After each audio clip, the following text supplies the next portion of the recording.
ఈ విశ్వాసం అనేది ఒక మనిషి పొందుకోవాలి అంటే, లేదా ఈ విశ్వాసం గురించి, ఈ విశ్వాసంలో మనిషి బ్రతకాలి, ఈ విశ్వాసంతో మనిషి జీవించాలి, ఈ విశ్వాసం యొక్క ముఖ్యత్వాన్ని మనిషి అర్థం చేసుకోవాలంటే ముందు విశ్వాసం అంటే ఏంటో మనిషికి అర్థమైతేనే విశ్వాసాన్ని పొందుకోగలుగుతాడు. విశ్వాసం ఎందుకనేది అర్థమవుతుంది.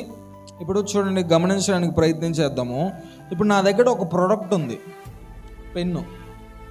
ఈ పెన్ను ఓకే, ఇది పెన్ అని నీకు అర్థమైతే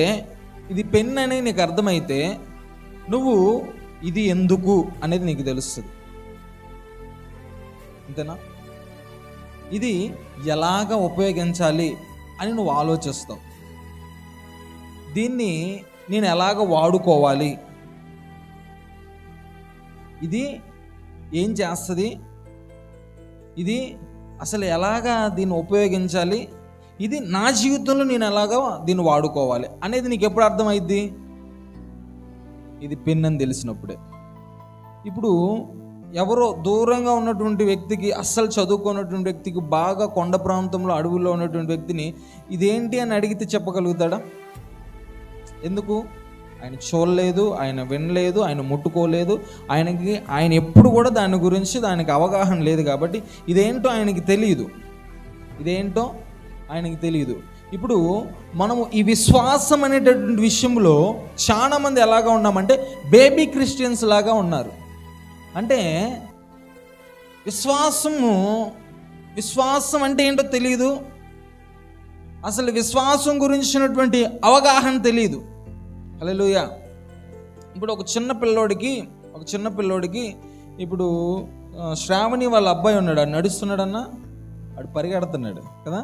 ఇప్పుడు వాడికి 500 రూపాయల కాగితం ఇచ్చామనుకోండి, 500 రూపాయల కాగితం ఇచ్చామనుకోండి, వాడు ఏం చేస్తాడు? 500 దాచిపెడతా అంటే జేబులో పెడతాడా? పెట్టడు. ఆడ 500 రూపాయలని దాయుడు, ఎవడికి ఇవ్వడు. మళ్ళీ అలాగా ఇప్పుడు నువ్వే ఇచ్చావనుకో, మళ్ళీ నువ్వు అడిగిస్తాడేమాడు. మనం ఏదైనా ఒక బిస్కెట్ అడిగి ఇచ్చామనుకో, ఒక పిల్లగాడికి మ్యాక్సిమం ఇలా ఉంటారనేసి చెప్తున్నా.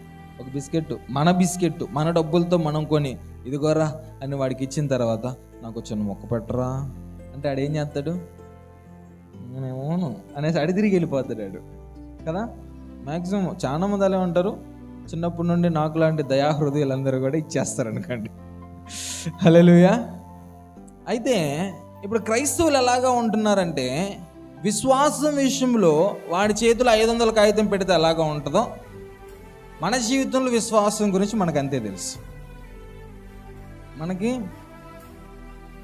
మనకంటే మిమ్మల్ని అందరినీ కూడా నేను ఉద్దేశించి మాట్లాడట్లేదు, కానీ మనం తెలుసుకోవాలి కాబట్టి ఈ యొక్క హెచ్చరికను తెలియజేస్తున్నాను. మనలో చాలా మందికి కూడా విశ్వాసమును గురించినటువంటి అవగాహన వాళ్ళు కలిగి ఉండట్లేదు. చూడండి, గమనించండి. ఇప్పుడు నువ్వు విశ్వాసం కలిగి ఉన్నటువంటి వ్యక్తివి అయితే నువ్వు కంటిన్యూగా చర్చికి వస్తావు. నువ్వు విశ్వాసం కలిగినటువంటి వ్యక్తివి అయితే నీ జీవితంలో ఎంత శ్రమ ఉన్నా దేవుణ్ణి ఆరాధించే విషయాన్ని నువ్వు మర్చిపోవు.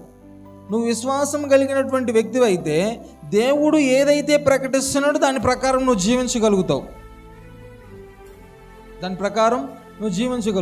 కానీ కొన్ని సమయాల్లో, కొన్ని పరిస్థితుల్లో మనం వీటన్నిటిని తప్పిపోతున్నాం.